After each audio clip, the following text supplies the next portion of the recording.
नमस्कार। यो समाचारमा स्वागत छ। म कुलचन्द्र विष्ट। म दिपेश घिमिरे। सुरु गरौँ अहिलेसम्मका प्रमुख समाचारबाट।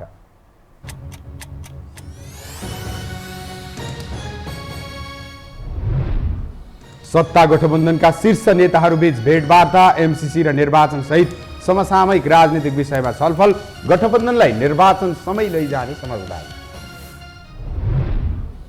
स्थानीय तह निर्वाचनको तयारी तीव्र, अर्थ मन्त्रालयद्वारा 8 अर्ब 11 करोड रुपियाँ बजेट सुनिश्चित, विद्युतीय मेसिन प्रयोगमा निर्वाचन आयोगको अरुचि।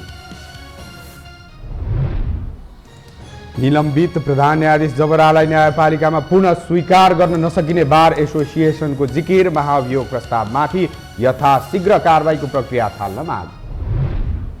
शेर्पा समुदायले नयाँ वर्षको रूपमा ग्याल्पो लोसार धुमधामका साथ मनाए। गुरु वर्ष पुरा भई बाघ वर्ष सुरु, हिमाली संस्कृति संरक्षणमा राज्य उदासीन बनेको गुनासो। र रुस युक्रेन बीचको युद्ध थप आक्रामक बन्दै, युद्धलाई लिएर विश्व समुदाय विभाजित, परमाणु हतियार प्रयोग हुने तथा तेस्रो विश्वयुद्ध सुरु हुने आशंका।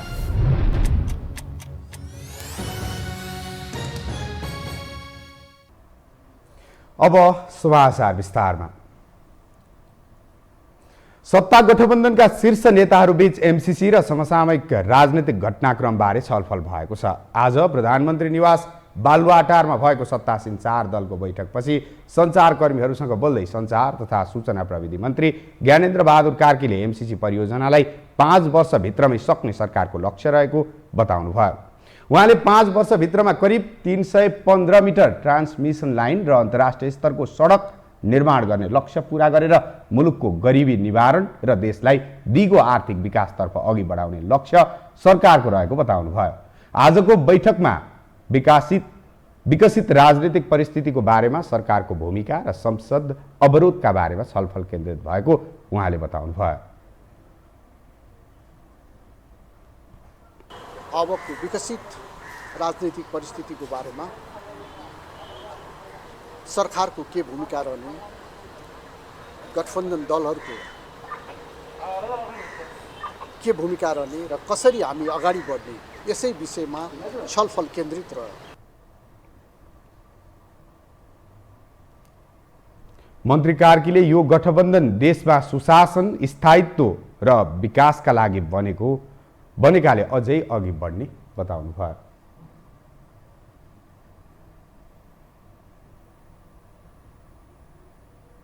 आगामी वैशाख 30 गते हुने स्थानीय तह निर्वाचनका लागि अर्थ मन्त्रालयले 8 अर्ब 11 करोड रुपियाँ बजेट सुनिश्चित गरेको छ।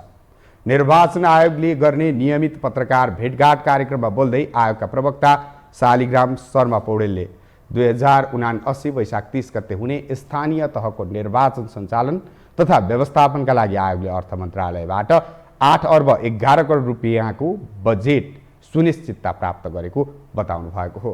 स्थानीय तह निर्वाचन प्रयोजनका लागि 80 वटा राजनीतिक दल दर्ता भएका र 3 को अध्ययन भइरहेको भन्दै उहाँले निर्वाचनमा भाग लिने राजनीतिक दलहरूको नाम फागुन 26 गतेभित्र प्रकाशन गरिसकिने जानकारी दिनुभयो। निर्वाचन प्रयोजनका लागि दर्ता हुन निवेदन प्राप्त भएका 80 वटा राजनीतिक दलहरूको निवेदनका सम्बन्धमा जाँचबुझ भइरहेको छ र निर्वाचनमा भाग लिने राजनीतिक दलहरूको नाम मिति 78/11/26 गते भित्रमा प्रकाशन गरिनेछ। आयोगले मतदाता नावलीमा दावी विरोध गर्नका लागि फागुन 20 गतेदेखि 26 गतेसम्मको मिति तोकेको छ। सञ्चारकर्मीहरूको जिज्ञासाको जवाफ दिँदै आयोगका प्रवक्ता पौडेलले विद्युतीय मतदान प्रक्रियामा जानु चुनौतीपूर्ण भएकाले सो विषय छलफलकै क्रममा रहेको बताउनुभयो।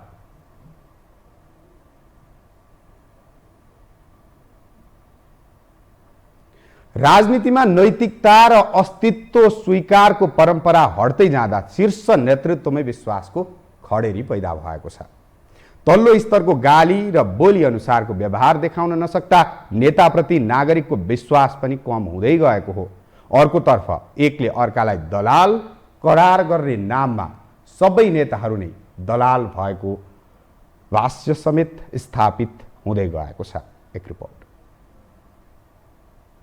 आफूलाई खरो राष्ट्रवादीको किताबमा उभ्याउन अमेरिकी सहयोग परियोजना एमसिसीलाई बदनाम गराएका नेताहरू अहिले चुपचाप छन्। एमसिसीको वास्तविकताप्रति आम जनमत बिस्तारै सकारात्मक बन्दै जाँदा हिजो अफवाह फैलाउनेहरू भने जनताको नजरमा खुइलिएका छन्।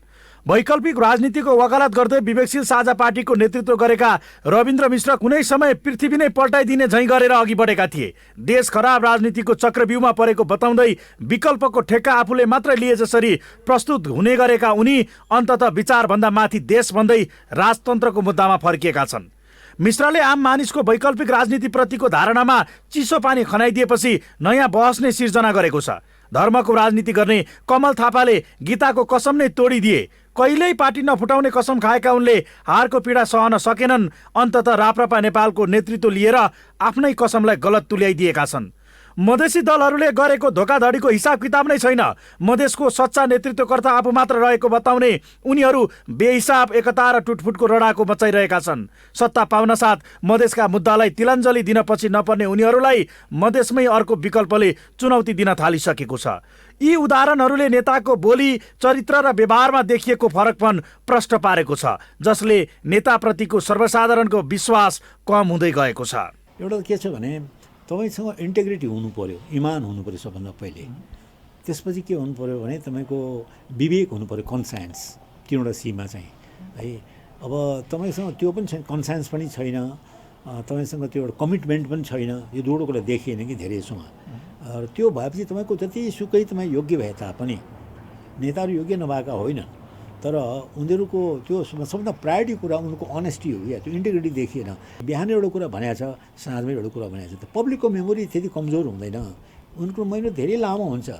नेताहरूको विश्वास घट्दै गएको कुरा स्वयं नेताहरूले समेत महसुस गरेका छन्। यही कारण आफूहरूलाई गाउँमा चोर आयो भन्ने गरेको राप्रपा अध्यक्ष राजेन्द्र लिङ्गदेनले सार्वजनिक कार्यक्रममै अभिव्यक्ति दिएका थिए। नेताहरू सच्चिन जरुरी रहेको बताएका उनले संसद जस्तो, अदालत जस्तो नबनेको तथा ती सबैलाई सही बाटोमा ल्याउने राजनीति समेत लिकमा नभएको बताएका थिए। अवस्था नेतृत्व बीचको विश्वासमा पनि उस्तै छ। एकले अर्कालाई प्रयोग गरेर आफू सत्तामा पुग्ने दाउमा रहेका शीर्ष नेतृत्वका बीचमा विश्वासको खाडल गहिरिँदै गएको छ। त्यस्तै मर्यादा र शिष्टता नै बिर्सिएर अरूलाई खुइल्याउन, तल्लो स्तरको गाली गर्नमा व्यस्त उनीहरू त्यसले आफ्नो व्यक्तित्वमाथि पनि प्रश्न उठाएको मान्न तयार छैनन्।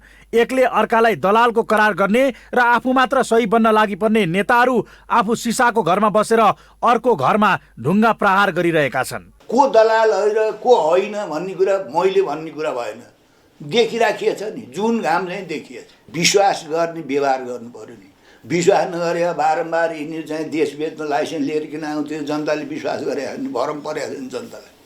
यो त बुझ्नु पर्यो नि। लाइसेन्स लिएर आएका होइनन् सिंहदरबारमा, नयाँ मानिसहरूमा, जहाँ जनताले के ठिक हो के बेठिक हो छुट्याउने क्षमता राख्दैनन् ती देशका चाहिँ नेताहरूले त्यो जनताको अज्ञानताबाट, त्यो अशिक्षा, त्योबाट उनीहरू फाइदा उठाइरहन्छ।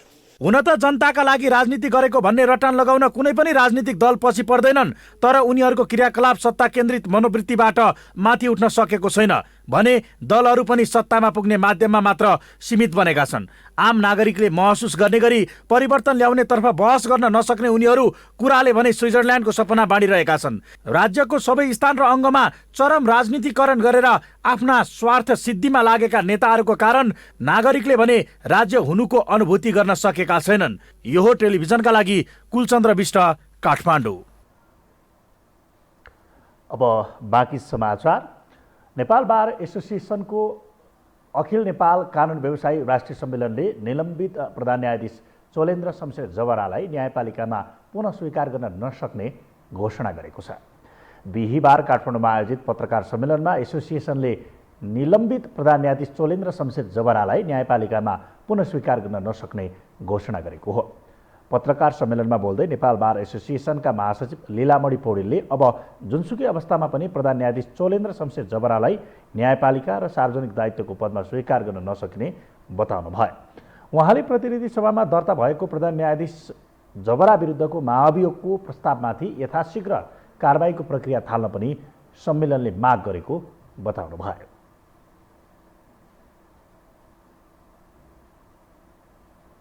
आन्दोलनको परिणाम स्वरूपमा निजको विरुद्धको महाभियोगको प्रस्ताव जनताको सार्वभौम सत्ताको प्रतिनिधित्व गर्ने प्रतिसभामा प्रस्तुत भई निलम्बित भएको र अब जुनसुकै अवस्थामा पनि चोलेन्द्र शमशेर जबरालाई न्यायपालिका र सार्वजनिक दायित्वको पदमा स्वीकार गर्न नसक्ने उद्घोषण यो सम्मेलन गर्दछ। 2. प्रतिनिधि सभामा महाभियोगको प्रस्ताव दर्ता भई निलम्बित भएका प्रधान न्यायाधीश चोलेन्द्र शमशेर जबरा विरुद्धको प्रस्ताव पर यथाशीघ्र कारबाही प्रारम्भ गरी पारित गर्न नेपाल बार सङ्घको यो सम्मेलन माग गर्दछ। महासचिव पौडेलले न्यायपालिकाका विकृति र विसङ्गति निर्मूलनका लागि न्यायाधीश हरिकृष्ण कार्कीको संयोजकत्वमा तयार पारिएको प्रतिवेदन सर्वोच्चबाट विनियम संशोधन गरी प्रकाशकीय निर्णयबाट कार्यान्वयन हुन सक्ने प्रावधान तत्काल क्रमिक रूपमा लागू गर्न पनि सम्मेलनले माग गरेको बताउनुभयो।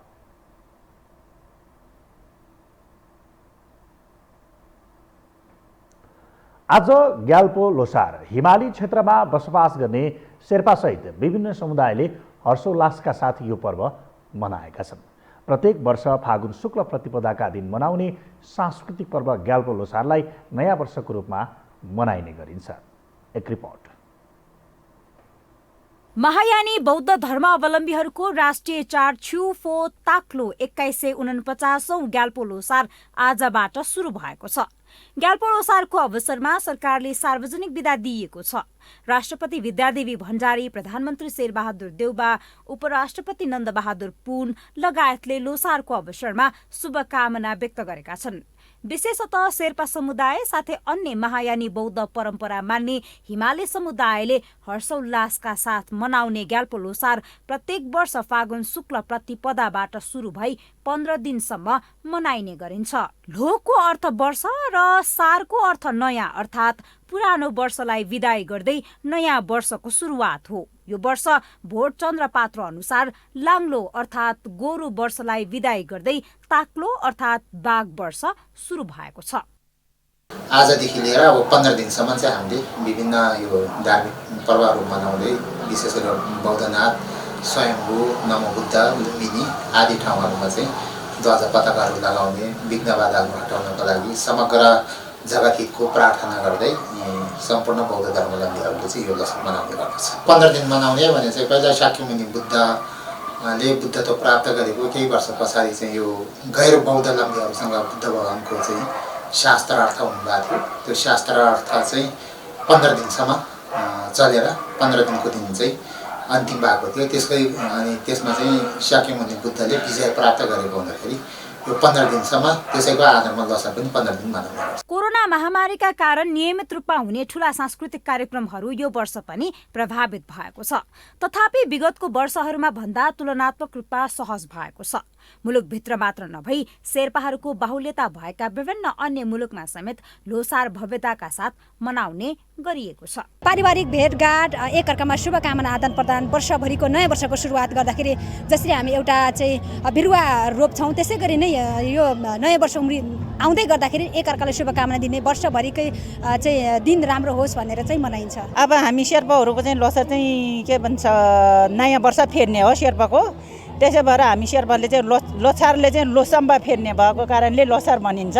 गोरु बर्खा थियो, शेर्पा भाषामा लङलक भन्थ्यो, अनि रोङ्बा भाषामा अब नेपाली भाषामा चाहिँ गोरु बर्खा भन्छ। अनि अब बाघ बर्खा आयो, शेर्पा भाषामा चाहिँ तक्लोक भन्छ, तक्लोक आयो यसपालि चाहिँ।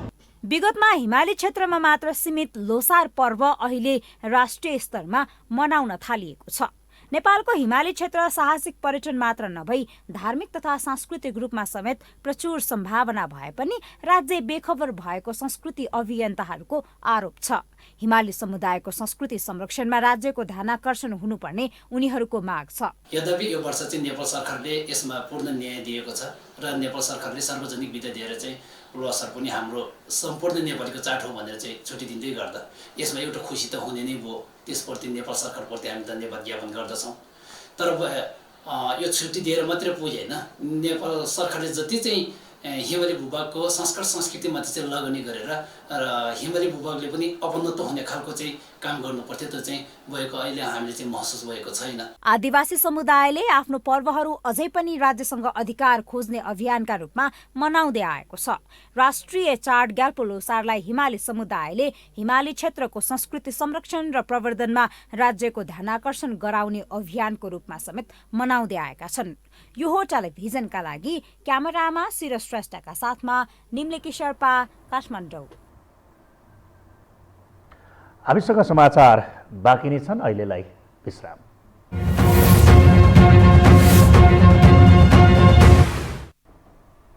विश्रामपछि स्वागत छ। अब बाँकी समाचार। राजनीतिक दलका नेताहरू बीच मुद्दामा मतान्तर भएर बहस हुनु राजनीतिक संस्कार हो, तर राजनीतिलाई हतियार बनाएर व्यक्तिगत गाली गलौजमै उत्रिएका नेताहरूले सम्मानित क्षेत्रलाई दुर्गन्धित बनाएका छन्। पछिल्लो समय यसको अग्रभागमा एमाले अध्यक्ष ओली र एकीकृत समाजवादीका अध्यक्ष माधव नेपाल रहेका छन्। एक रिपोर्ट। भनेपछि न भाले न पोथीको चाल के हुन्छ। नेकपा एमालेका अध्यक्ष केपी शर्मा ओली र एमालेबाटै विभाजित हुँदै नेकपा एकीकृत समाजवादीको अध्यक्ष बनेका माधव कुमार नेपाल बीच यति बेला युद्धकै अवस्था छ। एकले अर्कोलाई कुनै पनि तरिकाबाट पछार्न, कमजोर पार्न, लज्जित बनाउन र आफ्नो पक्षमा माहौल तताउन कहीँ केही छोडेका छैनन्। केपी ओलीमा देशभक्तिको भावना छँदै छैन। आत्मसमर्पणवादी नीति अवलम्बन गरेर दक्षिणपन्थी बाटो अँगालेर अगाडि बढेको मान्छे कम्युनिस्ट हुन लायक नै छैन र देशभक्त हुन लायक पनि छैन। त्यसैले म चुनौतीका साथ भन्न चाहन्छु, यदि ठिक हो भने आउनु पर्यो, मैदानमा आउनु पर्यो हाम्रो सामने। यस्तो गरेर बोलाउने, यस्तो गर्ने होइन।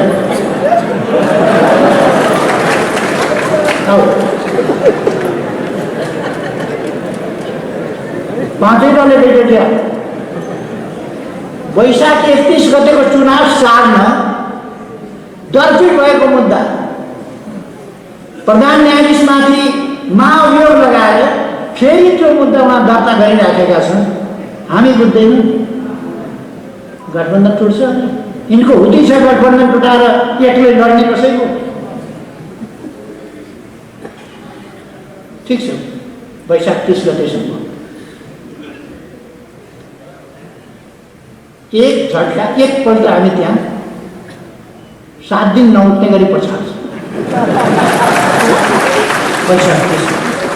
एमसीसी अनुमोदनपछि औपचारिक धारणा राख्न दुवैले पत्रकार सम्मेलनको आयोजना गरे, तर विषय 360 डिग्रीकै शैलीमा परिवर्तन गर्दै एकले अर्कोलाई राजनैतिक अपराधी करार गर्न सामान्य संस्कारको पनि ख्याल राखेनन्। नेपालले ओलीलाई कम्युनिस्ट हुन लायकै नभएको मात्रै बताएनन्, राष्ट्रघाती नै भएको आरोप लगाए। ओलीले 7 दिन उठ्नै नसक्ने गरी पछाड्ने बताए। उस्तै खाले अभिव्यक्ति केही दिन अघि दुवै नेताले दिएका थिए। अध्यक्ष नेपालले ओली सत्तामा आए नेपालै सिद्ध्याइदिन्छन् भनेपछि ओलीले त्यसको जवाब फर्काउँदै नेपाल त नेपाल, कुन चाहिँ व्यक्ति नेपाल सकिन्छ भनेका थिए। सिद्ध्याइसकेका थिए नेपाललाई इन्डो पेसिफिकको अङ्ग बनाउनलाई। त्यो मान्छेको दिमागमा अहिले पनि झर्झर छ। केपी आएपछि त सिद्ध्याइदिन्छन्, त्यही बनाइदिन्छन्। नेपालको सर्वनाश हुन्छ। उहाँको म थर चाहन्न कसले भनेको।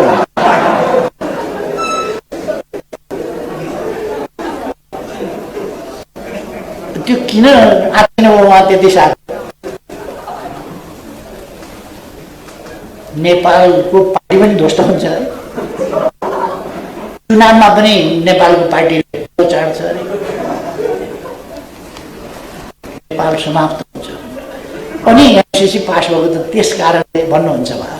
ओली र नेपाल बीच एकअर्कामाथि खनिएको यो पहिलो पटक भने होइन। यी दुवै नेताको व्यक्तिगत आकांक्षा पुराना भएपछि एमाले विभाजन भयो। पार्टी विभाजनपछि दुई किनारमा पुगेर साइनो नै टुक्र्याएका उनीहरू अहिले व्यक्तिगत तहमै उत्रिएका छन्। राजनैतिक संस्कार भुलेरै हरेक मञ्चमा एकअर्काको आलोचना गर्नु उनीहरूको दैनिकी बनेको छ। अब यो कहिले माकुनेले सिन्दुर हालिदिया छ झुक्याएर स्वास्थ्य पारेर, कहिले प्रचण्डले स्वास्थ्य सिन्दुर हालिदिया छ। म यिनीहरूलाई भन्न चाहन्छु, जस्तै पानी मुनि गए पनि कहाँ बच्ला यो गठबन्धन। यो गठबन्धन कहाँ बस्न पाउँछ? पानी मुनिबाट निकाल्दा भए पनि यसलाई ठेगान लगाइन्छ। माधव नेपाल सहितको 14 जनाले सिध्याइनुपर्छ, मुन्ट्याएर निकालिदिनुपर्छ। कस्तो अपराधपूर्ण चिन्ता, कस्तो पूर्वाग्रही चिन्ता। अनि यस्ता चिन्तन राख्ने मान्छेहरू पानी मुनि लुकेर बसेका छन् भने पनि सिद्ध्याउँछु भन्ने खुलाउँछ। यस्ता खालका तत्त्वहरू नेपाली समाजमा राजनीतिमा कहाँबाट आए गाढो गइदिए। नेताहरूमा राजनैतिक मतान्तर र मुद्दाहरूमा विमति देखिनु स्वाभाविक हो, तर त्यो तह पनि पार गर्दै ओली र नेपाल बीचको विवाद व्यक्तिगत स्तरमै पुगेको छ। अहिले व्यक्तिगत रूपमा पनि दुवै बीच कुनै सम्बन्ध छैन। नेपाल सहभागी बैठक र भेलालाई ओलीले बहिष्कार गर्दै आएका छन्। राजनीतिमा रिस्पेक्ट कमान्ड गर्ने होइन, रिस्पेक्ट अर्न गर्ने हो, आर्जन गर्ने हो। विश्वास कमान्ड गर्ने होइन। म सांसद हुँ, म पार्टीको ठुलो नेता हुँ, म रोस्टममा बोलेपछि यस्ता शब्द बोलेको छु मान भनेर त्यसले काम गर्दैन। ह्युमिलिटी हुनु पर्यो, गम्भीरता हुनु पर्यो, मर्यादित हुनु पर्यो। त्यो व्यक्तित्व राजनीति जहाँ कि विपक्षी मतदाताले पनि उसलाई सुन्दाखेरि ओहो यो त चाहिँ मेरो पार्टीको मान्छे त होइन, तर गम्भीर कुरा चित्त बुझ्ने कुरा गरौँ भन्ने। राजनीति आफैमा सम्मानित क्षेत्र हो, तर राजनीतिज्ञबाटै सम्मानित क्षेत्रलाई अपमानित गर्ने काम भइरहेको छ, जसले उनीहरूबाटै चलेको देशको हैसियत के हुन्छ प्रश्न अहम बनेको छ। झन् कम्युनिस्टहरू त देख्दै लाज हुने गरी नाङ्गिएका छन्। फलत अहिले नेपालको राजनीतिमा देखा परेको ध्रुवीकरणमा ओली नेपाल सम्बन्ध नै प्रमुख कारण बनेको छ। यो हो टेलिभिजनका लागि क्यामेरामा अभिष्ट लामाका साथमा सन्तोष विज्ञ थापा, काठमाडौँ। रुस युक्रेन बीचको युद्ध आक्रामक बन्दै गएपछि युक्रेनमा रहेका नेपालीलाई फर्काउन भारतले सघाउने भएको छ। नयाँ दिल्ली स्थित नेपाली राजदूतावासको आग्रहमा भारतले युक्रेनको सीमा क्षेत्रबाट हङ्गेरी, रोमानिया, स्लोभाकिया र पोल्यान्डमा पुगेका नेपालीहरूलाई घर फर्काउनका लागि सघाउ पुर्याउने भएको हो। दिल्ली स्थित नेपाली राजदूतावासका कार्यवाहक राजदूत रामप्रसाद सुवेदीका अनुसार भारतले युक्रेनबाट हङ्गेरी, रोमानिया, स्लोभाकिया र पोल्यान्डमा पुगेका नेपाली नागरिकलाई उद्धार गरिदिन लागेको जानकारी दिनुभयो।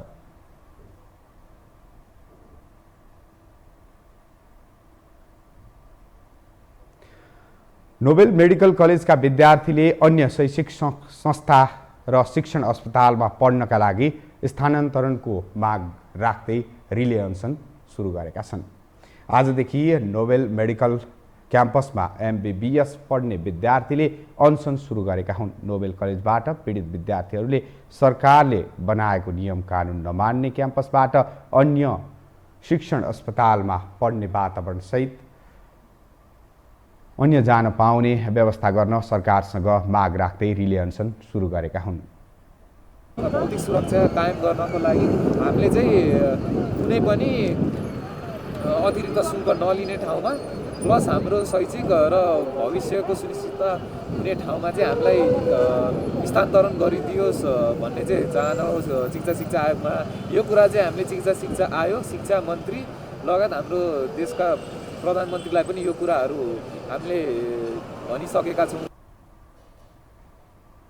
राज्यले बनाएको कानुन राज्यले नै कार्यान्वयन गर्न नसक्दा MBBS पढ्ने विद्यार्थी डिप्रेसनमा पुग्ने अवस्थामा पुगेको उनीहरूले गुनासो गरेका छन्।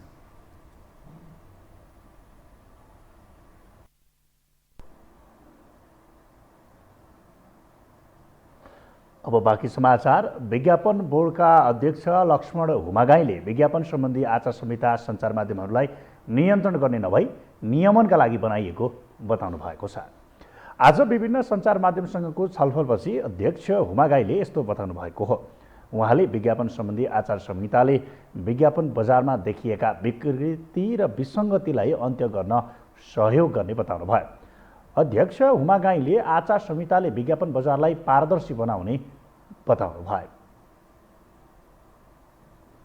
विज्ञापनको आचार संहिताले विज्ञापनको गुणस्तर वृद्धि गर्न, विज्ञापन बजारको नियमन गर्न र विज्ञापन बजारमा देखिएका विकृति र विसङ्गतिहरूलाई अन्त्य गर्नको लागि मद्दत गर्छ भन्ने हामीलाई लागेको छ। विज्ञापन आचार संहिता विज्ञापन बजारलाई अङ्कुशन गर्न अथवा सङ्कुचन गर्न अथवा चाहिँ यसलाई चाहिँ नियन्त्रण गर्नको लागि आएको होइन। यसले खास गरिकन विज्ञापन बजारमा भएका केही गलत प्रवृत्तिहरूलाई अन्त्य गर्नको लागि र विज्ञापन बजारलाई व्यवस्थित पारदर्शी बनाउनको लागि विज्ञापन आचार संहिता आएको हो। अध्यक्ष हुमा गाईले केही सञ्चार माध्यमहरूले आफू सोनियममा बस्छु भने पनि आफू खुसी विज्ञापनका डर रेटहरू कायम गर्ने गरेको बताउनु भयो।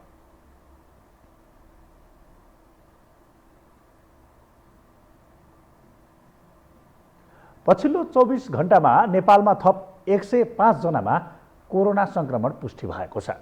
स्वास्थ्य तथा जनसङ्ख्या मन्त्रालयले सार्वजनिक गरेको विवरण अनुसार पछिल्लो 24 घण्टामा 4924 जनामा परीक्षण गर्दा 105 जनामा कोभिड संक्रमण पुष्टि भएको हो। यस्तै संक्रमणबाट 3 जनाको ज्यान गएको छ। 320 जना संक्रमण मुक्त भएका छन्।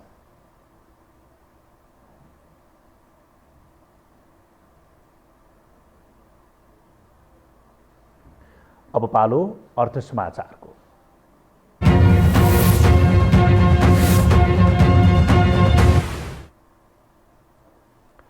नेपाली शेयर बजार मापक नेप्से सूचकमा केही समयदेखि निरन्तर गिरावट आइरहेको छ।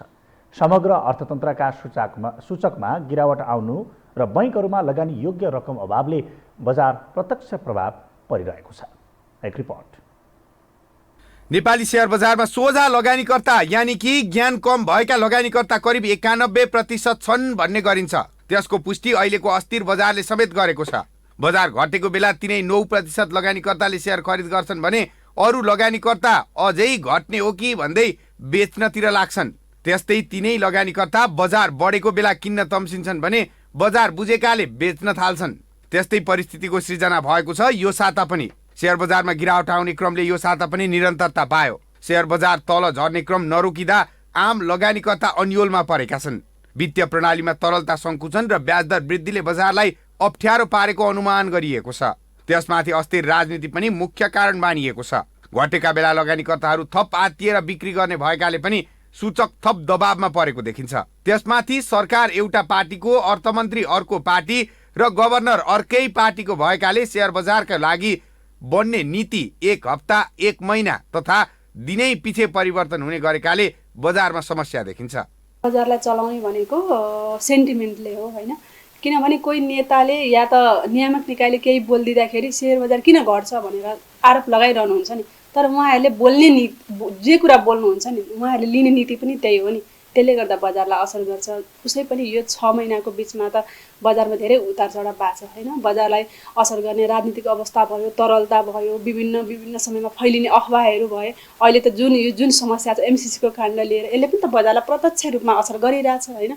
यस्ता रिजनहरूले गर्दा चाहिँ बजारलाई जहिले पनि तलमाथि गरिरहेको हुन्छ।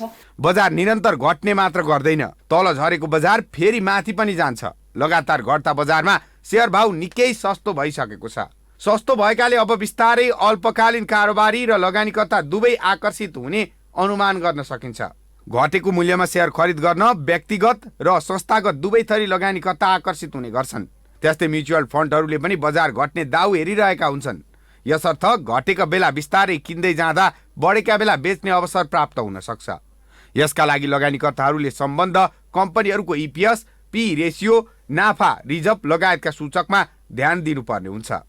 एउटा मूल्यमा पुगेपछि त के हुन्छ, स्टक चाहिँ के घट्छ हेर्नुहोस् हैन। कसैले तपाईँको एउटा लो क्यापको कम्पनी छ एकदम प्राइस पम्प गरेर माथि पुर्याएको अवस्थामा तपाईँ पर्न पनि सक्नुहुनेछ हैन। कहिलेकाहीँ के हुन्छ भन्दाखेरि तपाईँले त्यो एकदम लोएस्ट बिन्दुमा पनि पाइरहेको अवस्था हुन्छ। यो एउटा चक्र हो हेर्नुहोस्। र पछिल्लो बजारमा के भन्छु भन्दा पहिला थियो मैले त्यही कुनै कुराहरू सिक्नलाई मैले 5 वर्ष लाउँथेँ भने अहिले ती कुराहरू सिक्न तपाईँले इजिली तपाईँले इन्फर्मेसन चाहिँ ग्यादर गर्न तपाईँले 6 महिना 1 वर्षमा मजाले सिक्नुहुन्छ। नेप्से यो सातामा 3 दिन मात्रै कारोबार भयो। 3 दिनको कारोबारमा नेप्से सूचक 114.04 अङ्कले गिरावट आएको छ। गत हप्ताको बुधबारदेखि नेप्से निरन्तर रूपमा गिरावट आएको छ। नेप्से परिसूचकमा गत साताको अन्तिम कारोबारको दिन बिहीबार 2661.44 बिन्दुमा रोकिएको थियो। यो साताको बुधबार सम्मको कारोबारमा 63 अङ्कभन्दा बढीले गिरावट आएर 2547.04 बिन्दुमा खुम्चिएको छ। 100% हिसाबले हेर्ने हो भने पछिल्लो 3 दिनको कारोबारमा नेप्से सूचक 4.3% गिरावट आएको छ। हामीसँग अन्तर्राष्ट्रिय र खेल समाचार बाँकी नै छन्। अहिलेलाई विश्राम।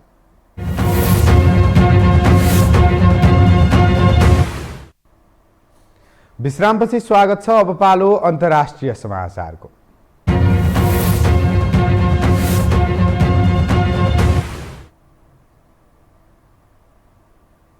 रुसले युक्रेनमा आक्रमण गरेको 8 दिनसम्म पनि युद्ध रोकिने कुनै छाँटकाँट भने देखिएको छैन। तर पनि दुई देशबीच वार्ता भने यति बेला चलिरहेको छ। बरु यही युद्धलाई लिएर विश्व समुदाय विभाजित पनि बनिरहेको छ, जसका कारण परमाणु हतियार प्रयोग हुने तथा तेस्रो विश्वयुद्ध हुने आकलन पनि गरिएको छ। एक रिपोर्ट। रुसले युक्रेनमा आक्रमण गरेको 8 दिन भयो। जुन युद्धले युक्रेनमा त क्षति पुगेको छ नै, रुसलाई पनि आर्थिक रूपमा क्षति भइरहेको छ। त्यति मात्र होइन, विश्वका अन्य ठूला र साना देशमा पनि युद्धको असर परिरहेको छ। मान्छेलाई मान्छेले मार्ने युद्ध अब विश्वमा नहुने अन्तर्राष्ट्रिय जगतको विश्लेषण विपरीत यति बेला रुस र युक्रेन बीच विनाशकारी युद्ध भइरहेको छ। दोस्रो विश्वयुद्धमा अधिकांश देशले ठूलो मानवीय र भौतिक रूपमा क्षति भोग्न पुगे। त्यसपछि मानव बीच काटमारको स्थिति अब आउन नदिने भन्दै संयुक्त राष्ट्र सङ्घको स्थापना पनि भयो। तर एउटा स्वतन्त्र देश युक्रेनमा रुसले आक्रमण गरेपछि विश्व समुदाय नै विभाजित भएसँगै तेस्रो विश्वयुद्ध हुने छनक देखिएको हो। यति बेला रुस र युक्रेनको युद्धबाट सयौं सैनिक र नागरिकले ज्यान गुमाइसकेका छन्। 8 दिनको अन्तरालमा 10 लाखभन्दा बढी युक्रेनी नागरिकले देश छाडेका छन् भने 20 लाख नागरिक आन्तरिक रूपमा विस्थापित भइसकेका छन्। युक्रेनका सहरी इलाकामा आक्रमण तीव्र पारेको रुसले त्यहाँको सरकारी सञ्चार गृह समेत ध्वस्त पारेको छ। यता रुस पनि आन्तरिक रूपमा विभाजित हुँदैछ। बिहिबार मात्र रुसका व्यापारीले आफ्नै राष्ट्रपति पुटिनको टाउको मूल्य 10 लाख अमेरिकी डलर तोकेका छन्। रुसी व्यापारी अलेक्स कोनान्खिनले पुटिनलाई पक्राउ गरेको खण्डमा रुसी सैनिक अधिकारीलाई 10 लाख अमेरिकी डलर दिने घोषणा गरेका हुन्। रुसी अरबपतिहरूको सम्पत्ति पश्चिमा देशले फ्रिज गरेपछि पुटिनमाथि थप दबाव सिर्जना भएको छ। त्यस्तै युक्रेनका साइबर सेनाले रुसका विभिन्न क्षेत्रमा हमला गर्दै महत्त्वपूर्ण क्षेत्रमा असर पुर्याएका छन्। यता पुटिन भने पछि हट्ने पक्षमा देखिएका छैनन्। युक्रेनको राजधानी किभको एउटा क्षेत्र नै रुसी सेनाले कब्जा गरेका छन्। यसले के सङ्केत गर्छ भने केही दिनमा नै रुसले युक्रेन कब्जा गर्नेछ। तर कब्जापछि युक्रेनको नेतृत्व कसलाई हस्तान्तरण गर्ने भन्ने अन्यल पुटिनलाई भएको चर्चा चलिरहेको छ। त्यस्तै 100 गुणा शक्तिशाली रुसले आक्रमण गरेको 8औं दिनमा पनि किन कब्जा जमाउन नसकेको भन्ने आकलन पनि हुन सक्छ। तर युक्रेनी राष्ट्रपति भोलोदिमिर जेलेन्स्कीको नीतिले रुसले पूर्ण रूपमा कब्जा भने जमाउन सकेको छैन। आफ्नो देशमा विभाजन नआओस् भनेर राष्ट्रपति जेलेन्स्कीले भावनात्मक रूपमा जनतालाई र विश्व जगतलाई सहयोगको अपिल गर्नु नै युक्रेन 8 दिनसम्म टिकिरहेको विश्लेषण गरिएको छ। यता अमेरिका पनि रुस र युक्रेनलाई लिएर सक्रिय देखिएको छ। अमेरिका विश्व समुदायलाई युक्रेन र आफ्नो पक्षमा समर्थन जुटाउन सानादेखि ठूला राष्ट्रका प्रमुखहरूसँग निरन्तर छलफल गरिरहेको छ। यदि युक्रेन र रुस बीचको युद्ध तेस्रो मुलुकमा पनि पुग्यो भने तेस्रो विश्वयुद्ध हुने निश्चित जस्तै छ। त्यस्तै गत आइतबार रुसी राष्ट्रपति पुटिनले आफ्नो मुलुकको परमाणु हतियार सम्मिलित प्रतिरोधक बललाई विशेष भूमिकामा सक्रिय रहन निर्देशन दिएपछि झन विश्व नै त्रसित भएको छ। अब पालो खेल समाचारको।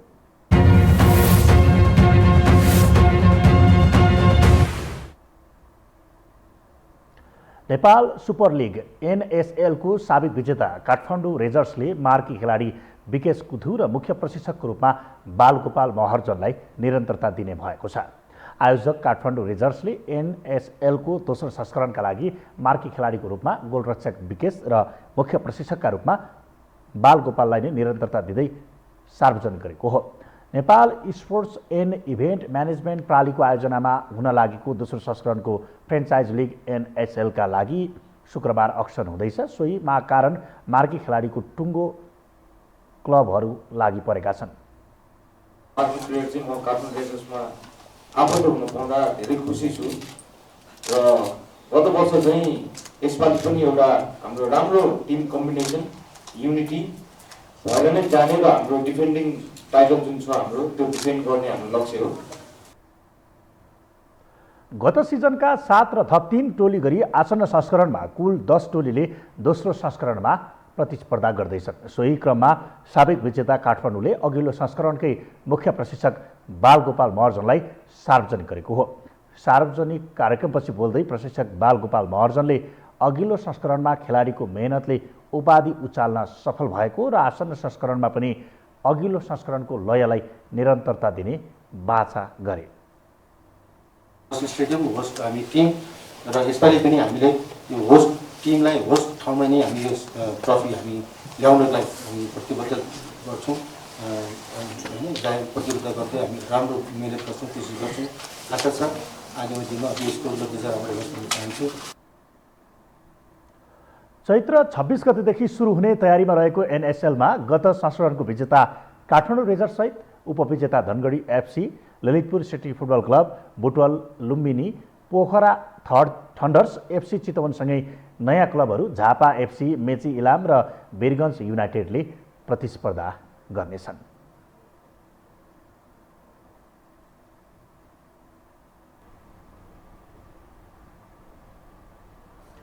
यो सँगै हामी समाचारको अन्त्यमा छौँ। अन्त्यमा प्रमुख समाचार पुनः एकपटक।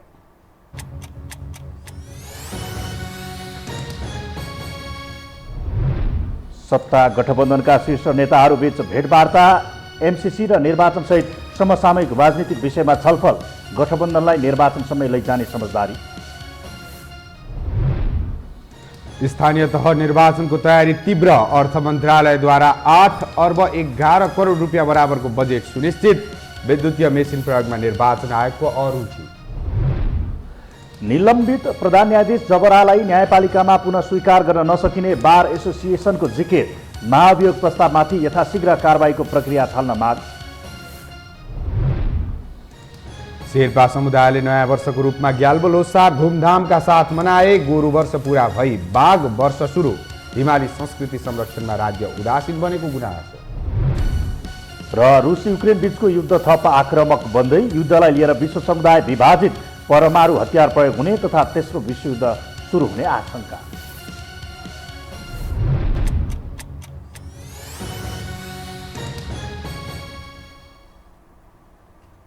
हवस् त, यो समाचार सकियो। समाचार बुलेटिनका साथै यो टेलिभिजनका सम्पूर्ण कार्यक्रम यो टेलिभिजन.com, यो खबर.com, युट्युब र फेसबुकमा पनि पढ्न र हेर्न सक्नुहुनेछ। मोबाइलमा यो टिभी एप डाउनलोड गरी हामीलाई प्रत्यक्ष हेर्न सक्नुहुनेछ। तथ्यसहितको निष्पक्ष समाचार तथा मनोरञ्जनका लागि यो टेलिभिजन हेर्दै गर्नुहोला। नमस्कार।